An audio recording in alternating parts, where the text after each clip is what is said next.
Halo, apa kabar teman-teman itu semua? Semoga semua sehat ya, rezeki lancar dan dimana saja dilindungi Allah. Oke teman-teman, hari ini saya mau menjawab beberapa pertanyaan. Nah ini pertanyaan tentang yang saya simpulkan ini adalah penipuan online, penipuan melalui jual beli online yang mengatasnamakan karantina ya.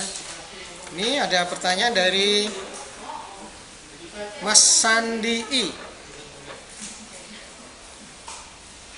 Jadi gini, pertanyaannya, saya akan pesan kucing dari pet shop di daerah Semarang. Nah, saya dimintai dana jaminan 1 juta rupiah untuk mengurus surat karantinanya. Setelah selesai, pengurusan akan dikembalikan sebesar 90% dan dipotong pajak 10%. Apa benar ngurus karantina harus begitu ya Pak? Mohon pencerahannya. Kemudian ada pertanyaan dari Mas Maliki Nuh. Ini pertanyaannya, Pak, saya mau tanya, kalau pengiriman lewat udara itu dikirim kena biaya gak? Seandainya kena berapa? Soalnya aku dikirimin burung disuruh bayar 5.500.000 rupiah untuk biaya pendaftaran karena saya belum terdaftar dan ini termasuk penipuan gak? Tolong diberi penjelasan yang benar. Nah, kemudian ada juga yang langsung email ke saya, namanya Mbak Yulia dari Sumatera Utara. Nanti kemudian saya kasih nomor HP saya. Kemudian ada beberapa pertanyaan nanti kita bahas, dan dari Mas Rafli ya. Ini kita jawab langsung pertanyaan Mas Sandi yang pesan kucing dari pet shop di Semarang, kemudian disuruh bayar mengurusnya kemudian di-maintain 1 juta, kemudian bilangnya nanti akan dikembalikan 90%. Jadi gini, karantina itu tidak mengenal uang jaminan. Jadi semua yang sudah dibayarkan, jadi katakan nanti sudah disertifikasi karantina, kemudian semua yang sudah dibayarkan itu tidak bisa ditarik kembali. Jadi tidak ada uang jaminan. Jadi yang dibilang bahwa dia bayar 1 juta akan dikembalikan 100% itu jelas bohong, dan ini jelas penipuan. Kemudian Pak Malikino ya, apakah dia dikirimin burung kemudian untuk mengambil harus membayar 5.500.000 karena mengambilnya bisa di bandara nih ya. Jadi karantina itu sistem pembayarannya itu tidak di tempat tujuan tetapi di tempat keberangkatan. Jadi kalau dikirim dari Medan sampai di Semarang, nah disertifikasi di Bandara Medan di Kuala Namu oleh teman-teman karantina di sana, bayarnya di sana. Bayar itu tidak ke petugas karantina di Medan tetapi langsung ke kas negara. Nanti saya terangkan di belakang ya, nanti cara pembayarannya dan jumlahnya berapa. Ya, setelah dapat sertifikat karantina, setelah bayar di sana dapat sertifikat karantina, burung sama sertifikatnya terbang ke Semarang. Nah, sampai di Semarang tidak bayar lagi, hanya bayar 5.000 rupiah untuk pengganti dokumen atau sertifikat. Karena terbitkan sertifikat maka bayar 5.000. Jadi kalau bayar 5.500.000 salah, karena bayarnya hanya 5.000 rupiah. Ya, ini untuk Mas Malikuno. Jadi ini penipuan-penipuan. Kemudian ada Mbak Yulia dari Sumatera Utara. Nah saya carikan Mbak Yulia. Ini WA ke saya, bertanya-tanya lewat email. Jadi teman-teman juga bisa email ke saya bertanya. Ya, kemudian saya kasih, karena memang ini urgent sekali, saya kasih nomor WA saya. Kemudian ini hasil WA saya ya dengan Mbak Yulia. Selamat malam Pak, izin saya Julia dari Sumatera Utara, mohon petunjuk. Ada beli kucing impor dari Semarang. Jadi dia beli kucing impor. Nah, jadi maksudnya kucing ras luar negeri dari Semarang. Dia beli di Semarang, sama tadi di pet shop mungkinnya di mana. Sekarang kucing berada di karantina Semarang, mereka minta 1 juta untuk menerbitkan suratnya. Apa benar? Nah, kemudian ada surat karantina hewannya, nanti saya posting bentuknya apa.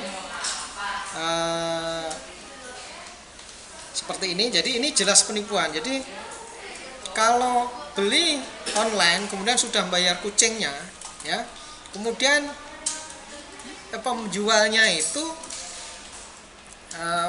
bilang bahwa kucingnya ditahan karantina, untuk bisa berangkat harus membayar lagi surat karantina 1 juta, ya seperti ini nih penipuannya. Bahkan kalau Mas Raffi, ya Mas Raffi itu diminta untuk membayar surat karantinanya, ya Mas Raffi yang saya bicarakan, nanti saya juga tayangin juga dari Mas Raffi. Itu bahkan dia sudah membayar untuk karantinanya itu 5 juta. Jadi kemudian tetap tidak bisa dikirim, bayar lagi 8 juta. Jadi akhirnya banyak sekali ditipu, ya. Karena kalau Mbak Yulia ini dimintain 1 juta, kemudian orangnya bilang bahwa kucingnya di karantina Semarang. Nah, untuk bisa berangkat harus membayar. Nah, kemudian dia bilang penjualnya itu bilang ke Mbak Yulia, kalau tidak percaya ini petugas karantinanya, ya dia diberi petugas karantina. Seperti juga Mas Raffi ini ada foto petugasnya, ya setelah saya cek itu antara yang menghubungi Mas Raffi dengan fotonya itu berbeda. Jadi mengakunya namanya Mbak Farah, nah fotonya itu bukan Mbak Farah. Jadi dan juga foto saya pernah dipakai untuk menipu jual beli tapi di Palembang, ya. Foto saya itu di sini namanya Giono Tresnadi, tetapi ngakunya di situ namanya di WA-nya bukan Giono Tresnadi. Jadi teman-teman harus ngecek, ya, antara seperti itu, ya. Jadi penipuannya modelnya seperti itu. Jadi karantina itu tidak ada pembayaran yang pakai porsekot atau memakai uang jaminan, ya, tidak ada uang jaminan. Jadi pembayarannya juga tidak melalui nomor rekening, tetapi langsung ke ATM dan di situ klik ada pajak, ya. Pajak nanti bayar PNBP pertanian. Nanti situ otomatis kalau transfer langsung ke kas negara, ya. Oke, ya, jadi itu penipuan-penipuan banyak. Jadi biasa menggunakan atribut-atribut petugas. Jadi kadang-kadang mengambil foto petugas, yang foto-foto di Facebook, foto di mana itu di IG, ya, petugas karantina. Ada yang dengan Mas Rafli ini malah petugas kejaksaan, foto-foto orang-orang kejaksaan dipakai untuk menipu, mengaku sebagai petugas karantina. Jadi penipuan-penipuan seperti itu banyak. Nah, untuk mengenali, pinjam mejanya dulu ya Mbak. Ini mejanya Dokter Ferry, saya pinjam dulu, ya. Jadi ada cara untuk mengenali apakah jual beli online itu, penjual online itu penipuan apa bukan. Jadi caranya begini, bahwa petugas karantina itu tidak akan menghubungi pembeli online. Jadi gini, ya, karena apa? Karantina itu tidak ada kerjasama dengan penjual online. Kemudian di ketentuannya bahwa untuk melakukan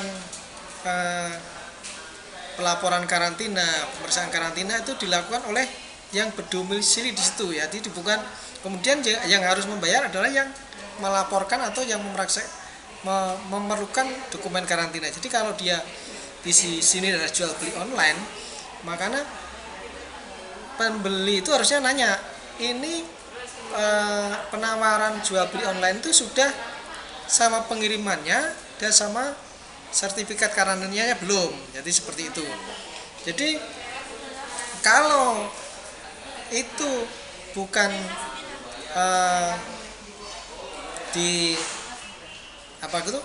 itu semestinya penjual online lah yang mengurus ke karantina dan yang mengirim barangnya. Oke, ya. Jadi yang menanggung semuanya adalah penjualnya, karena tidak mungkin yang namanya jual beli online yang mengurus dan yang membayar pengiriman dan surat karantina adalah pembelinya. Kemudian nomor 2 adalah harus dikenali bahwa kalau ada petugas karantina yang memberikan nomor rekening bahwa pembayaran karantina itu melalui rekening petugas, itu jelas penipuan. Karena pembayaran karantina itu melalui langsung ke kas negara. Jadi nanti pihak yang mengurus karantina itu nanti mendapat semacam kwitansi, di situ ada kode billingnya. Jadi kode billingnya itu seperti jual beli pembeli tiket kereta, bahwa nanti ada kodenya yang dimasukkan ke ATM. Jadi klik pajak, klik PNBP, kode billingnya diisi, kodenya berapa, klik lagi, nanti akan keluar bayar berapa, kepada siapa, oleh siapa. Nah kalau itu cocok baru diklik oke, transfer. Jadi nanti struk keluar, struknya itu dibayar ke petugas karantina. Jadi tidak ada rekening petugas atau rekening bendahara. Jadi gitu ya. Kemudian pembayarannya karantina itu tidak ada yang cash, jadi semuanya langsung ke kas negara. Kemudian karena tadi dari pertanyaan-pertanyaan tadi katanya ada yang nanti dikembalikan 90% ya. Jadi gini, karantina itu tidak mengenal apa yang disebut uang jaminan ya. Jadi membayarkan dijaminkan segini, nanti dikembalikan, tidak ada. Jadi pembayaran karantina nanti tidak bisa ditarik kembali karena uangnya langsung masuk ke kas negara. Nah kecuali kesalahan dari petugas ya, kecuali kesalahan dari petugas yang menginput salah, nah itu akan dihitung kembali ya, sesungguhnya pembayaran itu berapa. Tetapi menarik biaya kembali itu tidak semudah itu, karena nanti akan dicek oleh keuangan. Jadi karantina itu hanya mengajukan ke Departemen Keuangan bahwa ada kesalahan perhitungan, nanti keuangan lah ya, Kementerian Keuangan lah yang menentukan bisa kembalikan apa tidak. Dan kalaupun bisa kembali, itu perlu waktu kira-kira 3 bulan.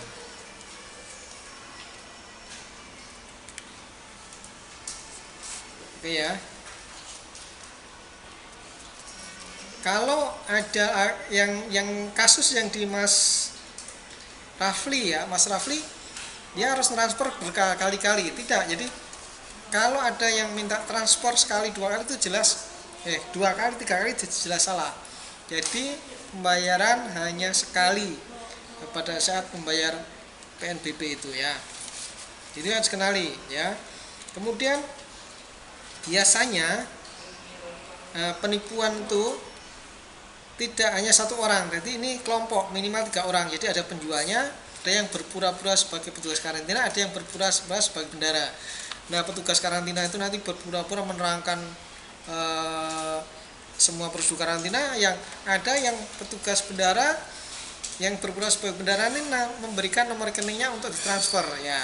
Jadi di pingpong nanti ya, pembeli itu dari penjual, petugas karantina, bendara. Nah dia akhirnya karena pusing, akhirnya transfer sekali 2 kali. Nah nanti ditipu banyak kata-katanya gitu, karena atasannya nggak ada, karena slotnya nggak ada, karena dokumennya kurang, nah segala macam. Pokoknya intinya nanti akan dikuras uangnya. Katakanlah seperti Mas Rafli sudah transfer untuk bayar hewannya, katanya barang ditahan, bayar karantina, slotnya nggak ada, harus perlu tambah, bayar lagi sampai 8 juta uangnya keluar ya. 5 juta tambah lagi sampai 8 juta, nanti katanya akan dikembalikan, dan itu tidak akan pernah kembali ya, seperti itu. Nah itu biasanya yang mengaku-ngaku sebagai petugas karantina itu nanti di profile WA-nya itu nanti ada memakai fotonya, entah mengambil dari mana, pas Facebook, entah dari IG, mengambil foto petugas. Nah nanti akan dikenali di nama di WA itu tidak nama yang bersangkutan, beda dengan nama yang di petugas di sini dikenali ya. Nama petugasnya dibaca, diklik, dilihat namanya ini loh, kok yang WA ini mengakunya beda ya. Ada yang mengaku Farah, tetapi di sini namanya beda lagi ya. Nama saya juga pernah dipakai, nama saya Giono Trisnadi, mengakunya katakanlah Bapak Ibrahim, sudah salah. Jadi mengakunya siapa, namanya di sini siapa. Itu dicek ya. Itu untuk mengenali itu penipuan apa tidak. Nah, penjualnya biasanya kadang-kadang dia fotonya itu berfoto dengan petugas. Nah, ada petugas yang bisa diajak foto, mungkin petugasnya beneran, atau dia bisa mengambil dari profil atau foto-foto di Facebook maupun di IG orang-orang, atau di video yang di screenshot. Nah, itu dipakai ditempel-tempelin agar dia seperti kenal petugas, dan itu betul-betul petugas yang minta uang ya. Padahal itu semua adalah penipuan. Biaya karantina itu tidak begitu mahal, jadi bisa dicek di PP 35 tahun 2016 tentang penerimaan negara bukan pajak Kementerian Pertanian. Bisa di-download ya, PP nomor 35 tentang PNBP tahun 2016. Jadi contohnya ya, nanti akan saya tayangkan saya akan perlihatkan berapa sih untuk sertifikasi 2 ekor anjing ya. Nah, pemeriksaan fisik, ada pemeriksaan desinfeksi, ada pelepasan, kemudian titer antibodi, nanti kira-kira totalnya ada 495.000. Itu kalau ada pemeriksaan labnya. Kalau nggak ada pemeriksaan labnya, berarti hanya 45.000 rupiah saja. Oke, nanti saya tayangin ya berapa jumlah pembayarannya. Kemudian kalau setelah sampai di daerah tujuan, katakanlah dari Semarang dikirim ke Batam. Nanti di Batam untuk ini tidak ada pendetekan lagi kecuali 5.000 ya. Jadi setelah di karantina Semarang bayar, sampai di Batam lagi di bandara sana tinggal membayar lagi 5.000 rupiah. Jadi petugasnya hanya memeriksa dokumennya, kalau sudah benar dicekin, hewannya sehat, jumlahnya benar, jenisnya benar, akan diterbitkan surat pelepasan, dan hanya untuk mengurusnya hanya perlu uang 5.000 rupiah. Ya, sekarang contoh biaya sertifikasi karantina untuk burung 20 ekor. Jadi untuk gambarannya, sertifikasi karantina burung 20 ekor itu biaya pemeriksaannya per ekornya 3.000 kali 20, 60.000. Biaya desinfeksi per ekornya 200 kali 20, 4.000. Dokumennya untuk 20 ekor tuh perlu satu dokumen 5.000. Total biayanya adalah 69.000. Kemudian kalau untuk biaya untuk daerah tertentu perlu pemeriksaan laboratorium adalah ditambah biaya pemeriksaan laboratorium, tergantung dari memakai pemeriksaan lab apa. Bisa HAI, bisa uji ELISA, bisa rapid HAI, atau PCR. Jadi tergantung memakai uji lab apa. Jadi kalau contohnya pakai ELISA untuk 20 ekor burung tadi kan totalnya 69.000 ya. Ditambah ELISA-nya satu sampelnya 225 karena itu burungnya ngumpul jadi satu. Jadi 69 tambah 225.000. Itu saja. Jadi kalau untuk tadi kan ada pertanyaan, kalau untuk dikirimi burung kok diminta uang 5.500.000, ya itu jelas salah, karena karantina ini ditarik biayanya itu di tempat pengiriman atau sertifikasi di tempat di bandara atau pelabuhan pengiriman.